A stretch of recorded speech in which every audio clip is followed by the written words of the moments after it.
We'll be discussing, and among other issues, a real concern that had been expressed by members of the committee that included the Environmental Protection Agency, representatives of the Ghana Chamber of Mines, and a number of environmentalists about the Weija encampment, the ridge encampment, that ultimately were being told could spell doom or disaster for residences, but property owners also on top of that encampment.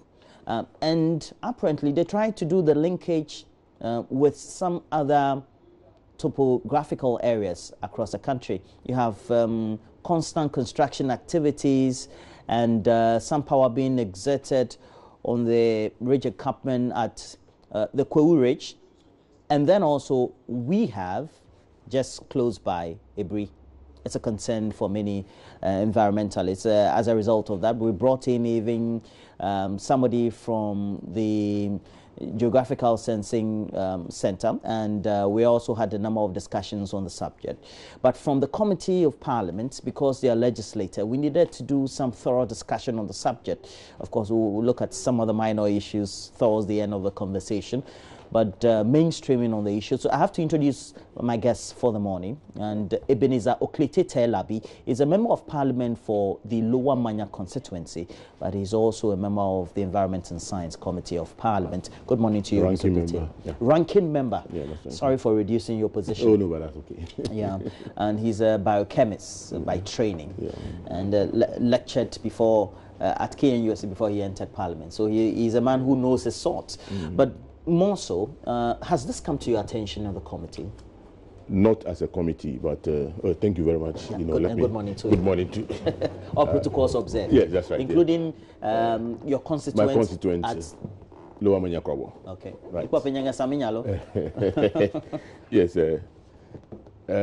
Thank you very much. You see, the issues about the environment has always been a concern of our committee. In fact, that is what we have been established to look at, essentially, as part of our deployment process. And therefore,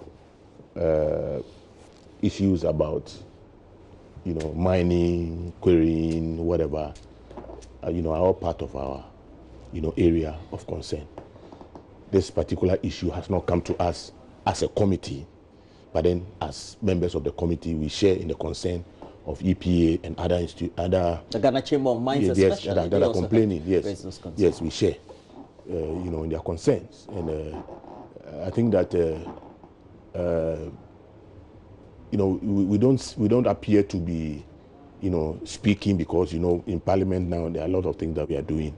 We're looking at the budget and other things, but you see, in the course of that, during the budget debate, I even raised the issue about the effect of our various development policies and programs on biodiversity. You understand? Yes, and the fact that we are reaping such negative results because of lack of certain coordination. Yesterday, when I spoke to you, when I spoke to you on air, what I said was that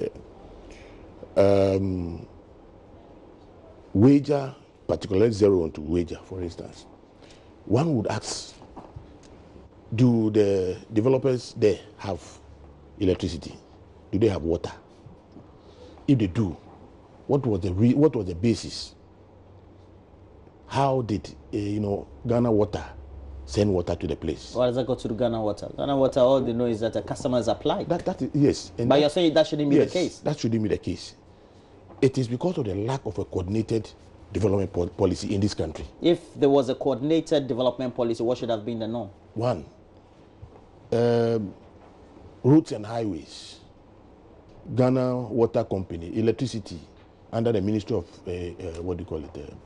Energy. And the Assembly? That's not the, the Assembly that will give the permit for you to build. Yes, that's right. Even before it gets to the Assembly, if there's a coordinated program, which, all the ministries and departments concerned are privy to, and refer to, the program, the coordinated program becomes the reference point for any development project. I see. You understand? If that is the case, then even before ECG extends electricity, they will have to seek some clearance from the ministry. Is Weija part of, those zoned out? Yes. If not, go and put up the best building there. Electricity will not go there. Water will not go. And in fact, in some countries, if they want you to relocate, first they cut power supply to wherever you are. Then subsequently, if you are being recalcitrant, they cut off water. You understand? They cut off water. But we are in a country where each ministry does its own thing. Environment science. Too dependent. Too independent. That's the point. Okay. Because you see, there's a classical example which came up, during the budget debate. Just if you go through, or last week. Last week also. If you go through the budget, Forestry Commission is planting trees, EPA is planting bamboo. Others are doing similar things, but they are not coordinated, and therefore you are saying that the actions in themselves are not wrong, but the lack of coordination creates the problem. We'll come and discuss that. But this is where we zero in on the subject in itself. Maxwell Agbagba was with the team initially when they decided to pay some visit and inspection to the area. They went to Weija, look at just on top of the hills and also just below the belt what could be affecting the ridge encampment. Take a look. I am at the peak of the Weija Kaswa Ridge. Mensa Moses, a resident, is sitting very close to a seamstress operating under one of the trees in the area. He looks on as the dressmaker puts finishing touches to a dress. Mensa says he enjoys the scenery from the top of the ridge, even though he's aware of the warning from the Environmental Protection Agency. The situation has deteriorated, as we all saw when we walk along the ridge. There are serious erosion which is causing cracks into the rocks and into the earth. Some as deep as over 20-30 meters.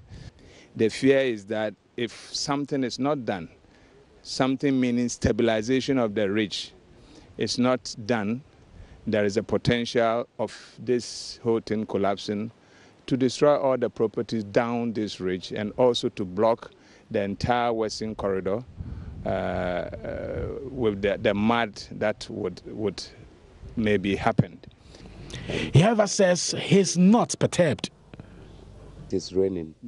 Yeah, sometimes because of the warning that, so you feel that it can happen.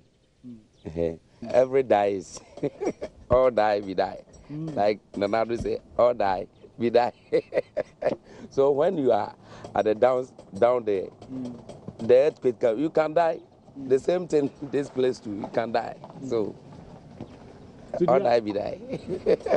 The view from the Weija Kaswa Ridge looks very alluring, but people say not all that glitters is gold, and that perhaps is the situation residents here find themselves, as experts are sounding the alarm bells that this place is a spot for a potential mudslide, especially because the vegetative cover here has been destroyed. Meet Isaac Kweku Oten Apia, who has a shop just beneath the ridge. He says on numerous occasions he sees trucks carting rocks and sand from the ridge and further heightening the risks the EPA has been cautioning residents about. They go there, they buy the sand to sell to people who are doing their filling. They sell to them, and which is a dangerous tool to the society. Experts say quarrying and the collection of silt from the ridge for building purposes have destroyed its foundation, causing deep gullies with the possibility it could trigger a mudslide. The National Disaster Management Organization, when it went to the aid of Sierra Leoneans during the mudslides that killed nearly 1,000 people in August 2017, had warned that Ghana had such disasters waiting. I'm just looking at Ebri, I'm just looking at Weija, I'm just looking at McCarthy Hill and other places. We need to seriously take harsh decisions as Africans. The moment we know, and in the case of some parts of Western region in McCarthy Hill, the possibility of tremors and others are there. Michael Uche used to engage in quarrying beneath the ridge. He says they were stopped about 2 years ago. we are just sitting here, let's say, we are just sitting here because the way by all means we will get 1-1. But now we are no more loading here again. We load that, but we are no side. But life is not being like this, like before, because now we're short of money. Municipal engineer for the Gas South Assembly, Felix Ofusute, says the Weija Kaswa Ridge is a dangerous place to live, and majority of the people living there do not have permits. He however says they have no immediate plans to pull down the buildings. So practically, it's not good for them, anybody to live around there, because the rock is not very strong for building to be sited around that area. Because that place is very dangerous for them to build it. Most of them doesn't have permits. People build on it. And joining us to consolidate the conversation further is also a member of parliament for Mansom Kwanta constituency, but also had great experiences in advocating for proper mining practices, and coincidentally is also a member of the board of the Minerals Commission. We're talking to Joseph Albert Kwam also here. Good morning to you, and thanks for joining us. Good morning, my brother. Yeah, and he had made his initial submission. He wanted to make his submission before. The bottom line of what I had tried to explain is the fact that now the direction is that if we are indeed concerned about the environment and the life on this earth, and therefore what we need to do is to make sure that we mainstream into our development policies and programs biodiversity conservation, protection, and restoration. And therefore, for instance, if we are going to construct railways from Accra to Tamale or Paga or whatever, it should not we signed already an agreement. Yes, it should not be the line of best fit. We should take into consideration the effect of the construction on the environment. Are we going to be destroying forest covers? Are we going to be water bodies? Are they going to be affected? And therefore we must factor all of that in the process. In a process, we will not have situations like what we have on a Bree road right now. If you are traveling on a we have a nice road constructed, all right, but there's a looming danger because we did not consider reclaiming or bringing back life insofar as the vegetation is concerned on the other side of the mountain. And therefore now there are buildings that are virtually hanging. At a Bree too? A Bree too, yes. They are hanging. But beautiful and expensive buildings. Very, very expensive. Hanging. I see. You understand? Yes, and therefore we are only waiting for the day when that building will slip off. And we'll, as usual, we'll wear our black and red and go on the streets and mourn.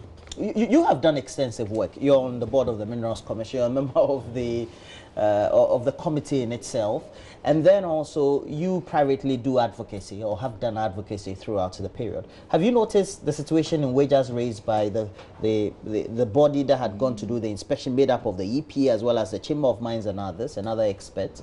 And what will be your initial observation on the subject now that JoyNews is trying to bring that forward? Yes. First and foremost, let me greet your cherished listeners, especially Mansom Kwanta constituency. Yes.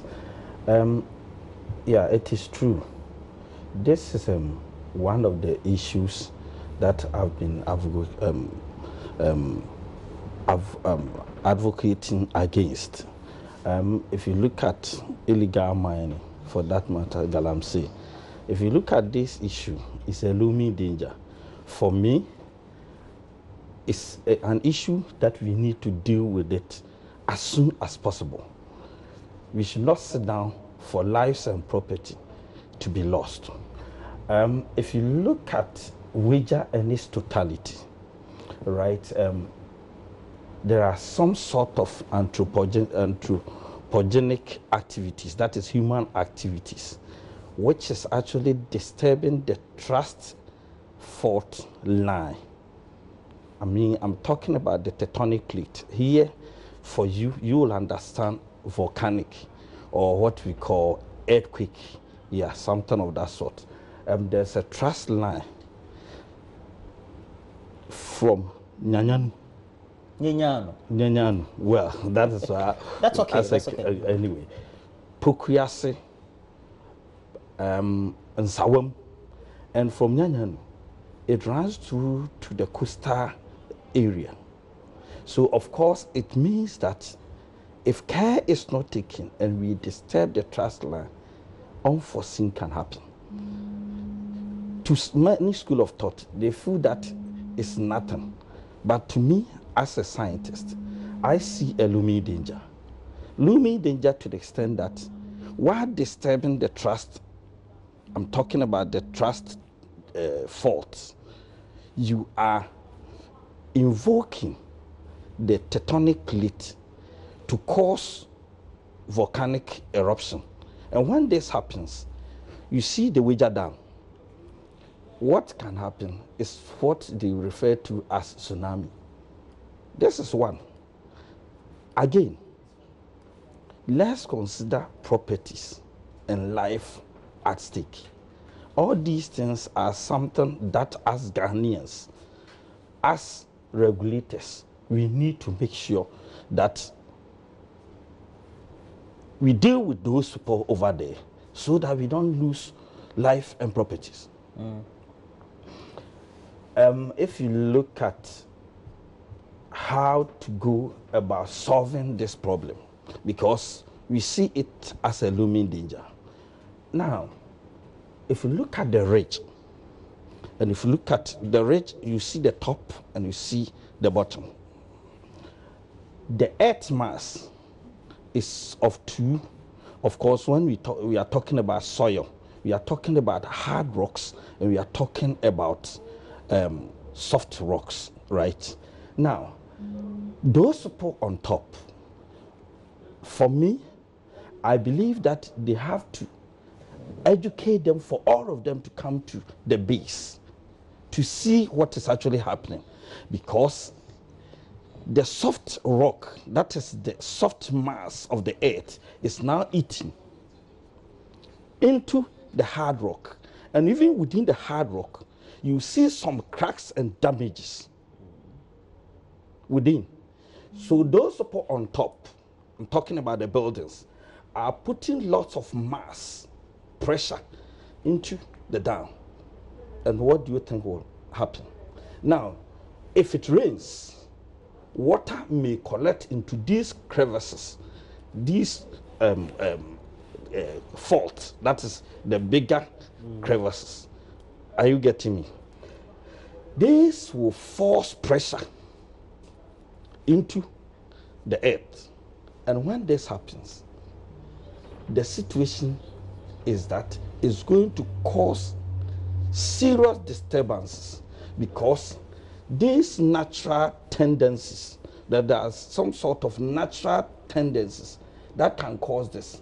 But if we as human beings decide to build to cause more pressure within the trust line, definitely there's going to be a serious issue.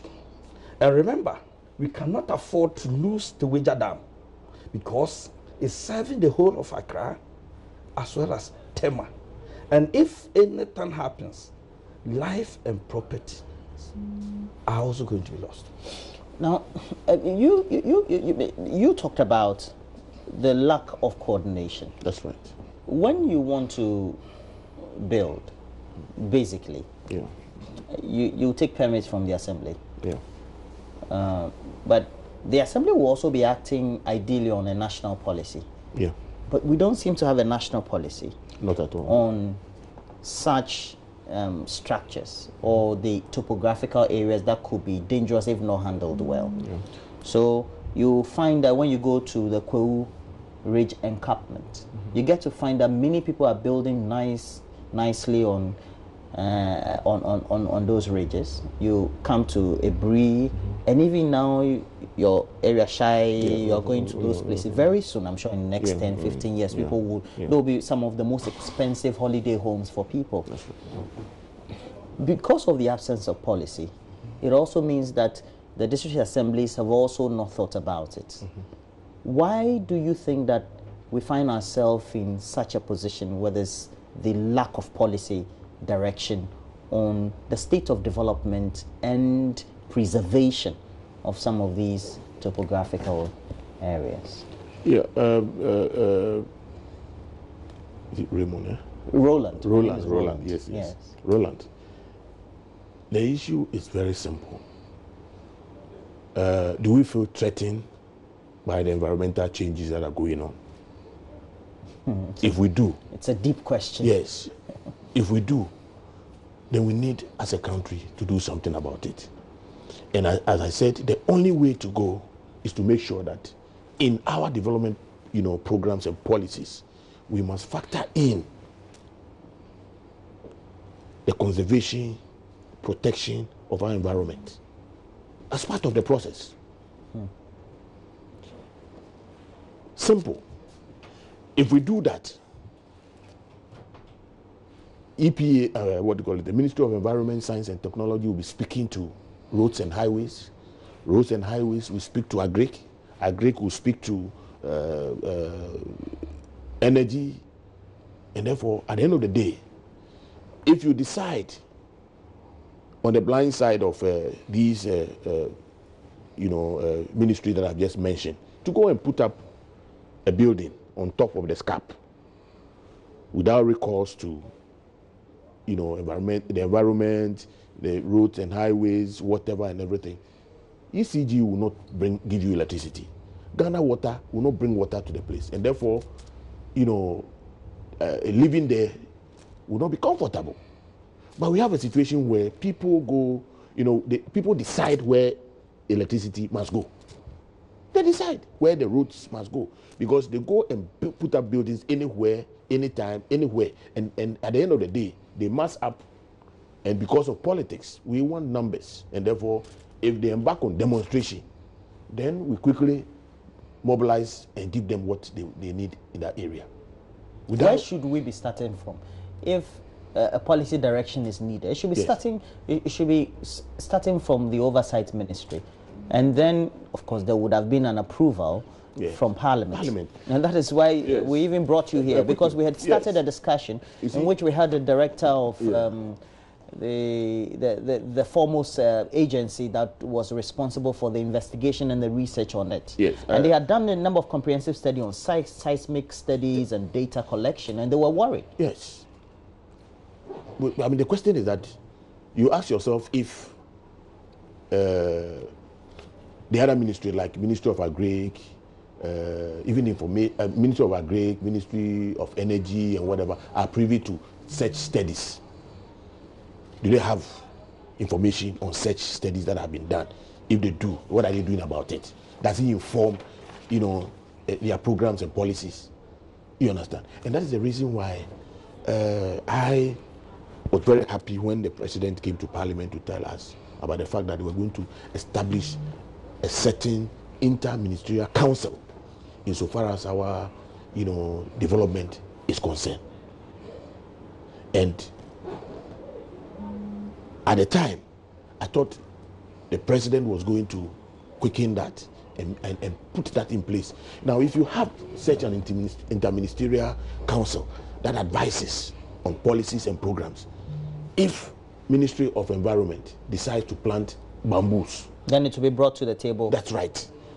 And Ministry of Forestry Commission under the Ministry of Lands and whatever also wants to go do tree planting.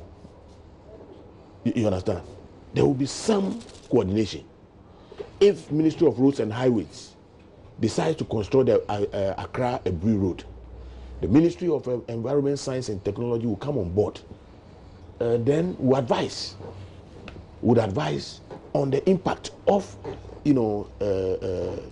earth movement, because road construction involves movement of earth, and therefore destruction of the ecosystem. How do we restore it? And that will be factored into the contract. You understand? Yesterday I was talking to somebody. Said, the contractors are paid to do reclamation or whatever. The question is, do they have the expertise? What we are interested in to see the road, to see the buildings. As to their effect on our biodiversity conservation, it's another thing.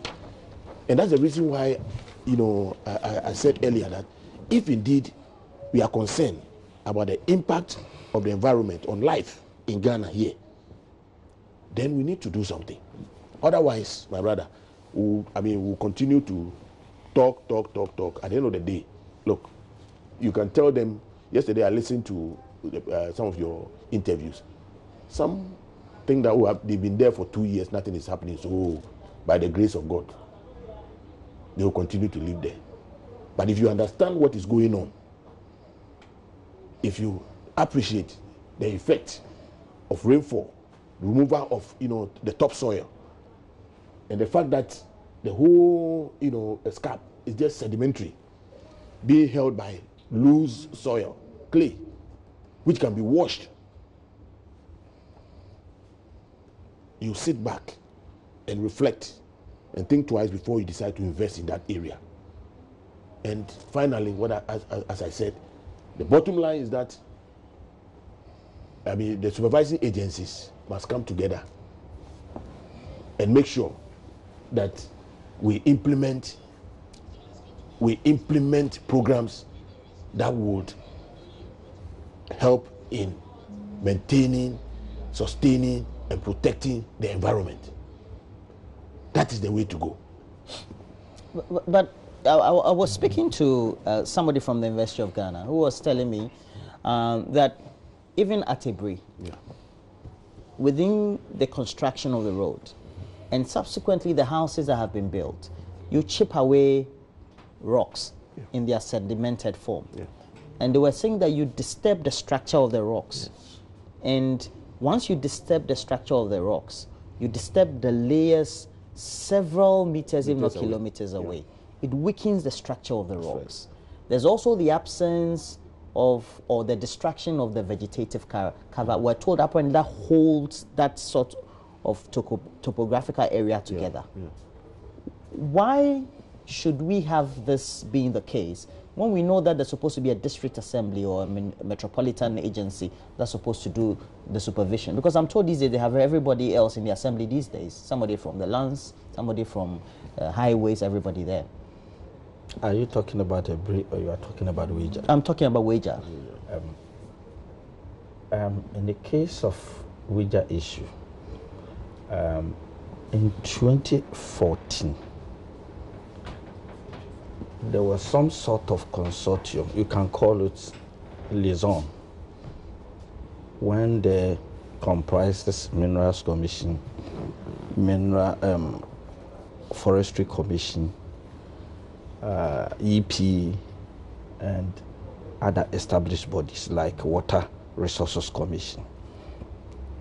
In fact, they discovered something unusual, which was seriously disturbing the dam, even to the extent that there were no form of protection.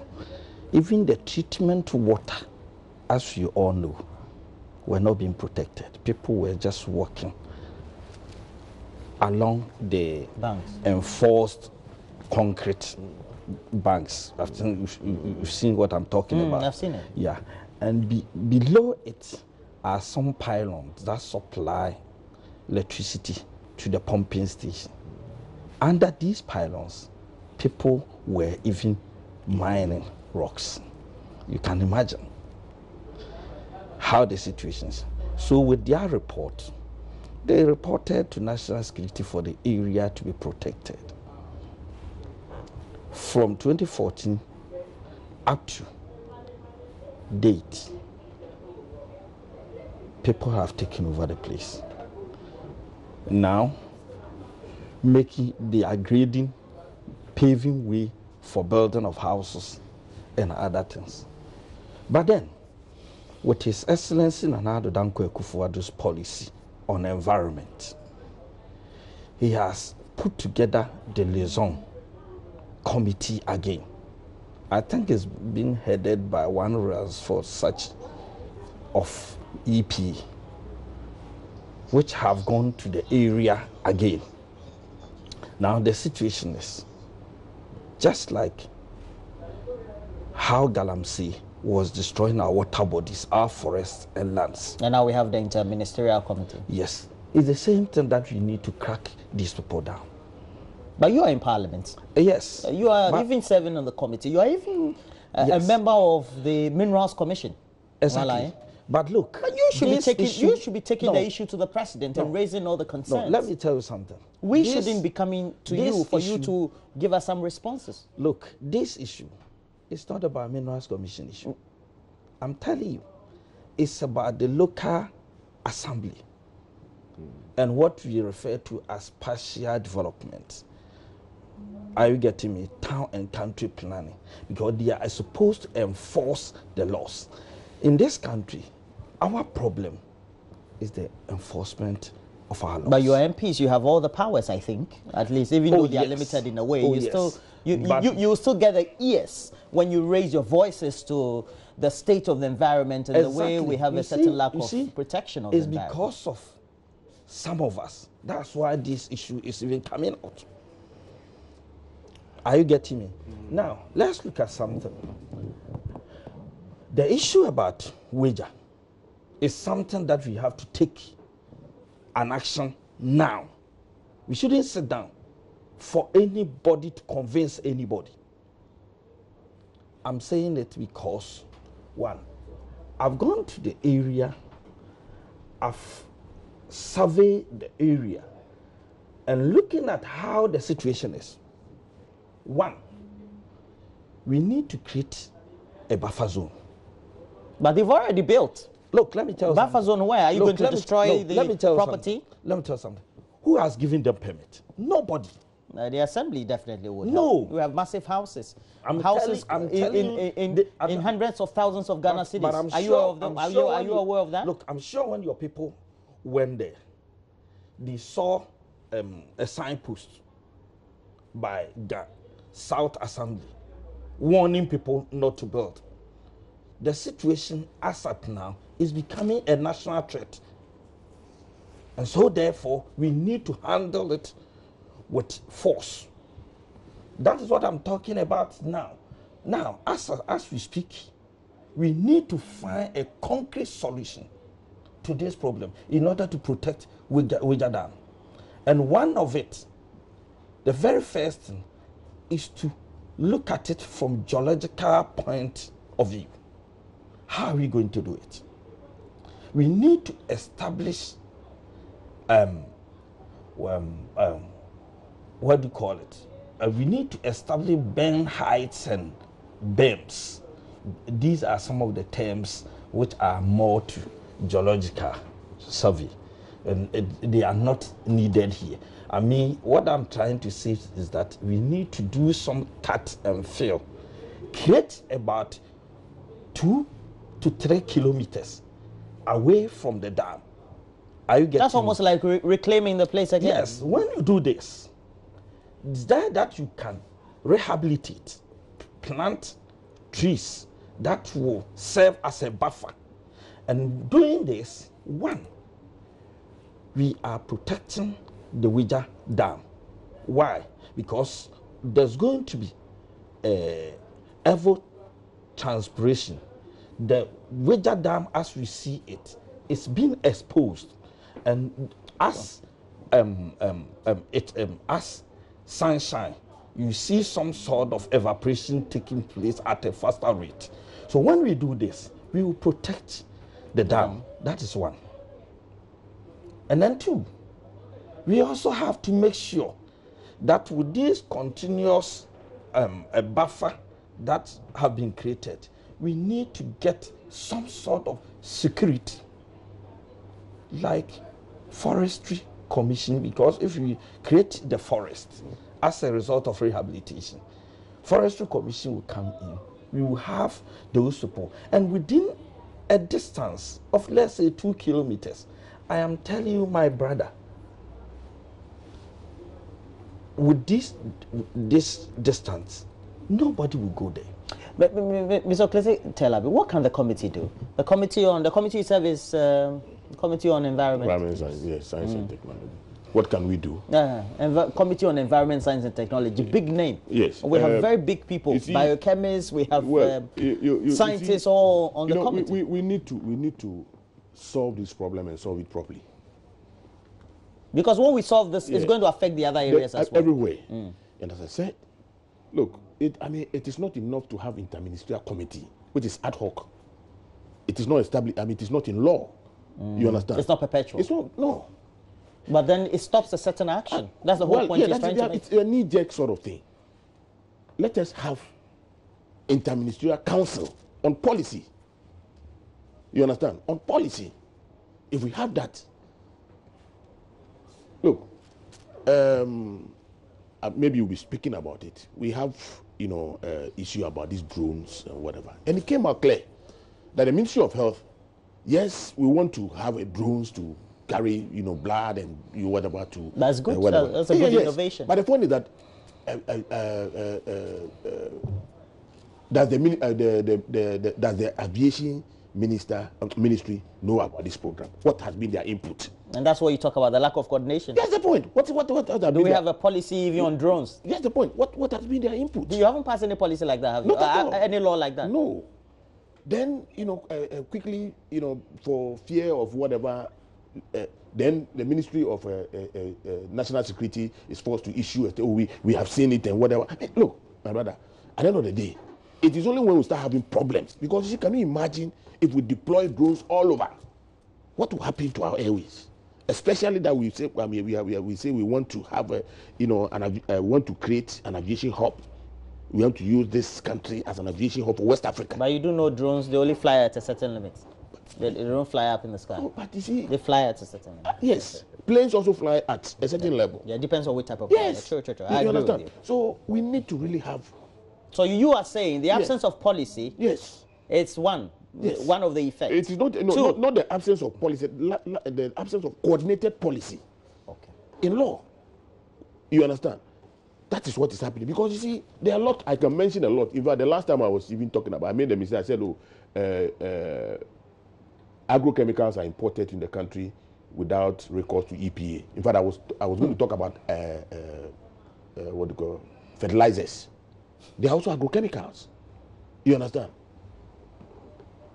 Because of that, my brother, today we have had to deploy, manual means of, pollinating cocoa, because we've killed all the bees. You understand? We have killed all the bees. We have killed all the bees. Look, you know what tono? You know tono? When was the last time you saw one? It's been years. I think back in the 90s. You see, the 90s. You see, these are the effects of. But you're saying for conservation, they played critical roles. Yes. In the ecosystem. Ecosystem, yes. Very important. What the science about Gumiswano? You see, so, my brother, you see, we have to blame all of us. It's all about, we have to blame ourselves. You see, we embrace technology without, really looking at the other side of it. They say agrochemicals, everybody's going for. They say fertilizers, everybody's going for. And it's one of the reasons we're seeing what we're seeing at Weija. That's the point, because you see, there are some weeds that have become extinct. You can't find them now. There are plants that have become extinct. You can't find them now. There are, organisms that have become extinct. And these organisms, plants and other plant species are very, very important in holding the soil together. So once you start eliminating them, you're exposing, yourself to danger. Okay. You understand? But as a committee, what do you think you can do? Because now you've made it a point here that we need to do something about it. But from the point of view of the committee, what can be done? What kind of advocacy can be done by the committee at this level? We need to have a holistic view about the issue. That's vocabulary. You politicians, you know how to say that. Holistic. The issue is as soon as possible. In the pipeline. We know those phrases for you. Let me tell you something. Tell me. I'm sure these buildings were not built yesterday. And they were not built by ordinary people. They were built by people, big men like you. So that means that establishing this council, doing this, doing that won't help. You want force? No, we have those who make the policies? All of them are there. EPA is there. Lands and Natural Resources, of course, if it involves Minerals Commission. Local government is there. Water Resources Commission are there. Now, the situation now is to make sure that we make the law works. That is what's important, because we establish policies, but the enforcement of the laws around the policy is what. So you're saying that it's not as if we are bereft of policies and laws or regulation. It's the enforcement. But that is why he's advocating that we need the coordination between the ministries. Yes, and apart from that, we also need to go to the drawing board and review some of our laws. Since 1962, you know, we were under the British system. In 1962, we were not. We had gotten independence 5 years prior. No, but most of the laws were enacted, were drafted by the Constitution and everything. We just reviewed them in 1992. But most of them are based on the population at that time. Now the population is growing. We need to critically look at some of the policies, some of the issues, and deal with them. By going forward, we have to make sure that those involved, I'm talking about those liaison agencies, that form the that liaison are related committee, okay, must make sure they come out with a clean report for the government to deal with it. All right. You know, when back in the 90s, late 90s and early, when I was visiting Accra after finished secondary school, and even in mid 90s, for example, when you get to the motorway, when it rains sometimes, water would overflow from the other side. That is if you're going from Tema. If you're going from Accra to Tema, it will overflow from the Tema end. That will be where we have the Committee 24 but up to where we have the abattoir areas and all that. But now we have real estates, nice buildings. And that is why sometimes when it rains heavily, all those nice buildings that people have bought with huge sums of money are flooded. Yes. Because we destroyed the Ramsia sites, the Sakumono Lagoon Enclave, so and all that. So you could imagine, as at the time... And we're told that those things hold the earth together. As at the time that they were establishing, developing laws for those areas, depending on the population, these areas were far away from human settlement. Now they have come closer. Though we have a buffer zone of, let's say, 100 meters or 300 feet away from these areas. But that is why I'm saying we need to still go back to the drawing board. Look at our regulations and do some reviews. The population as at 1957 is not the same as at now. Okay, great. A quick one. Yes, sir. As we end the conversation, let's have a pick or two. Yes. For example, the minority rejecting the drone deal. I don't know why you would reject a drone deal that would ensure that we have blood that is ferried, using drones. Quick one. Very technologically innovative. Yeah, quick one. The policy, my lecturer. The policy document. He was a lecturer. Yes. Here in US. Yes. All right. You see, a quick one. I am happy to see this in this is the budget statement. Yes, that's right. And I hope that it will come into being. You're reading from page 133, paragraph 640. Okay. A draft policy on national biodiversity strategy and action plans to be developed. And this is what I've been talking about. You understand? But we talk too much. We do nothing. That is the point. We need to do something like that. Because you see, it is not enough having the policies, in isolation. You understand? It is not enough. The fact still remains that as we speak today, I was in a program somewhere, and the minister in Egypt specifically. Or did you go to in Egypt, Sharm el-Sheikh? Yes, Sharm el-Sheikh, on this biodiversity. A former minister of environment, science and technology from South America, one of the countries, said, look, when he was a minister, the minister of Agri was his worst enemy because everybody wanted to protect his, theft war. We have that in the country. We have it here. It is only through enactment of a law that will compel. That will compel. You understand?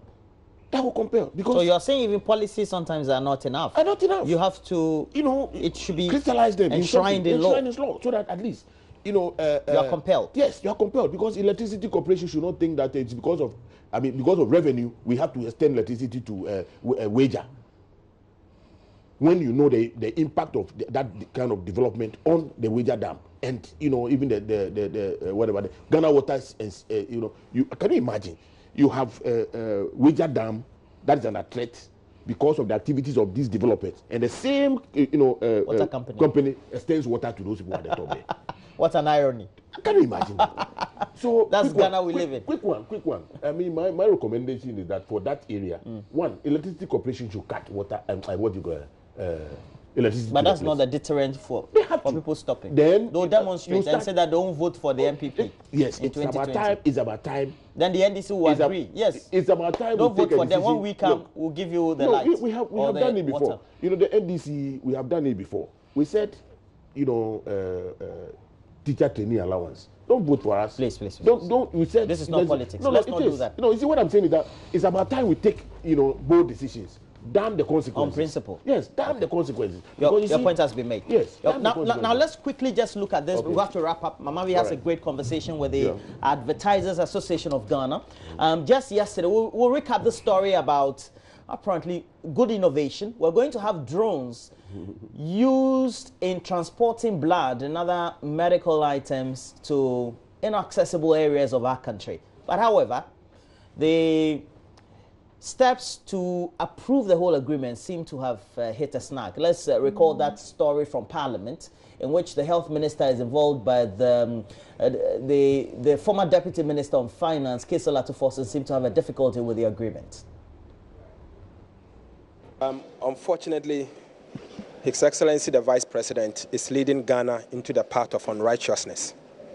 The Vice President is leading Ghana to commit ourselves into a deal that will be very woefully to the finances of this country.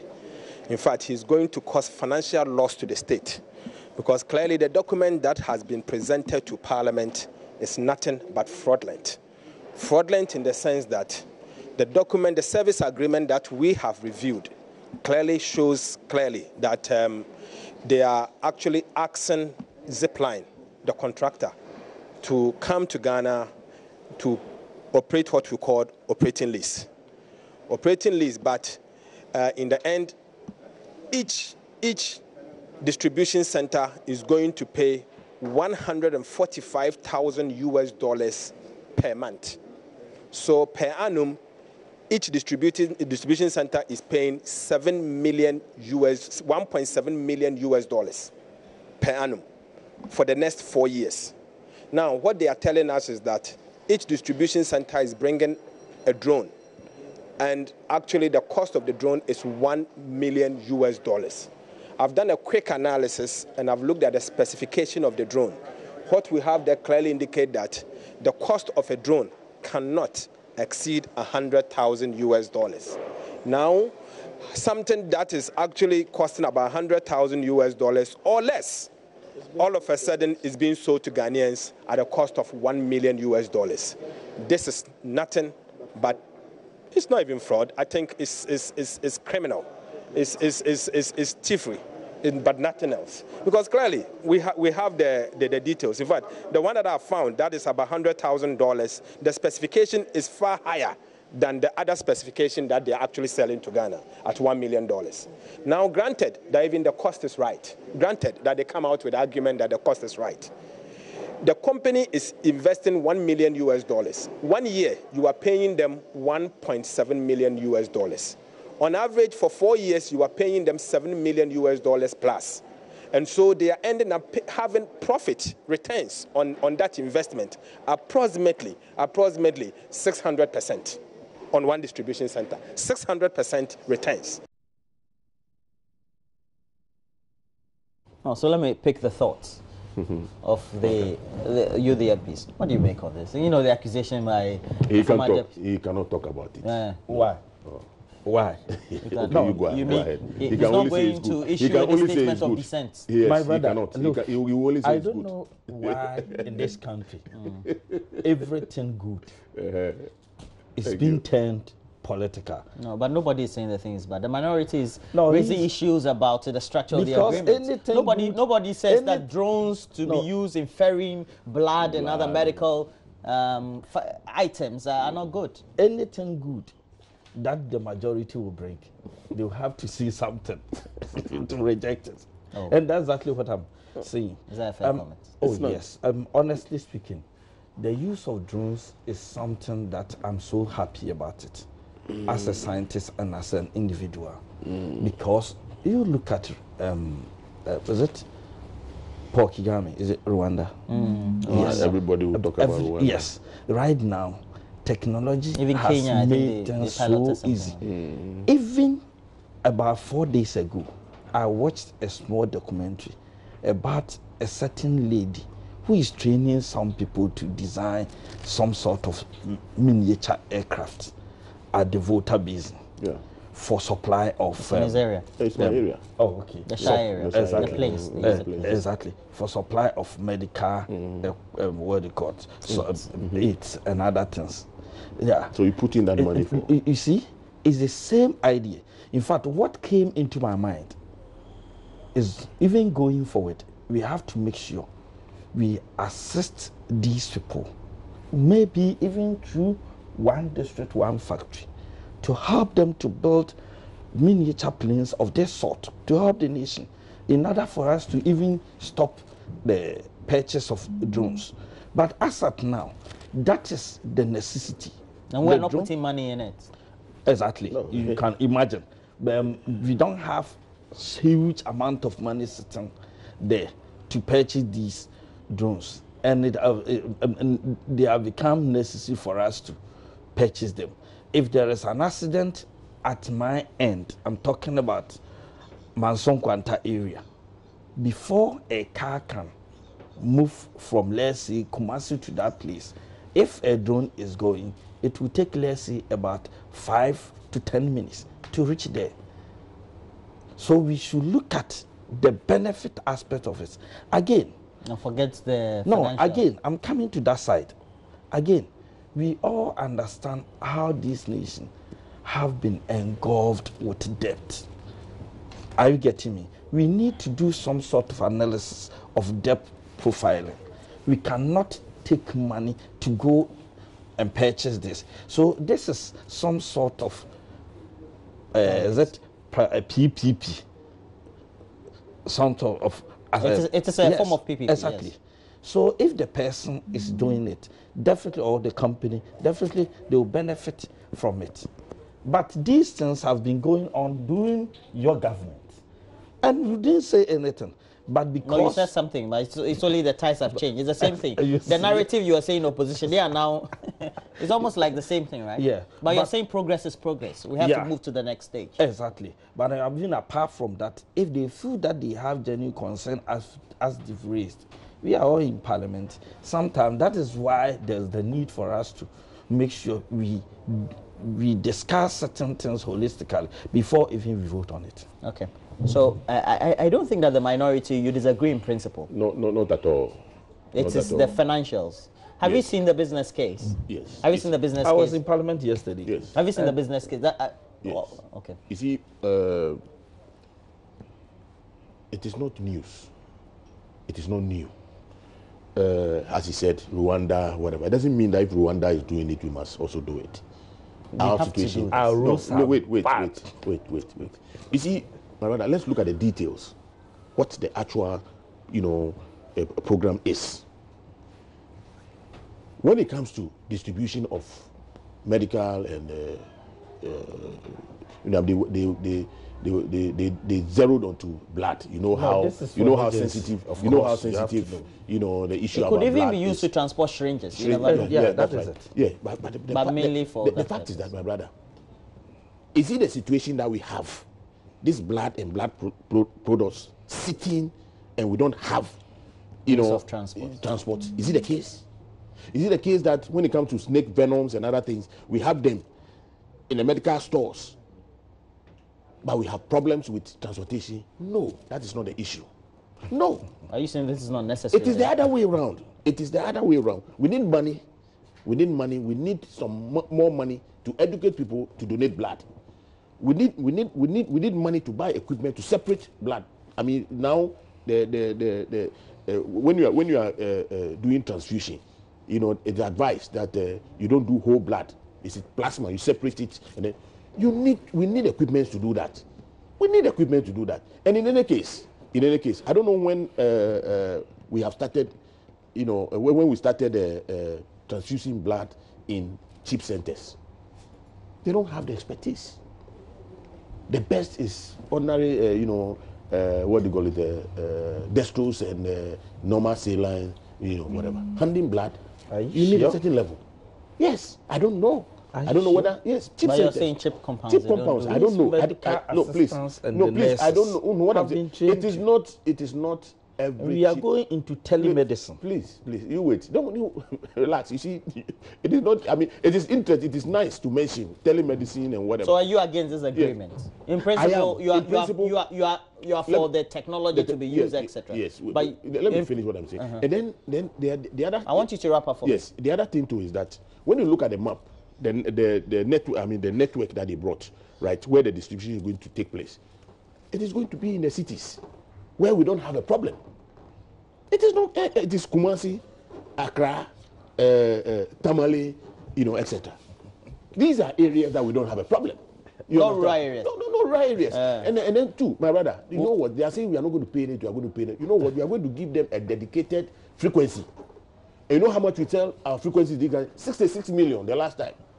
66 million. Well, we'll talk on this subject more of it. 66 million. Look, thank you very much. Mansour Kwanta, Member of Parliament, and Joseph Kwam joining me this morning. Thanks for joining me. $66 million. Let me be very Ebenezer Oklete Telabi is a Member of Parliament for Lower Manya. Thanks for joining me. Thank you. Lecturer and students, but they're all big men. As at the end of the day, they also belong to the Environment and Science Committee of Parliament. Then unfortunately we lost our chairman. May so rest in peace. Yeah.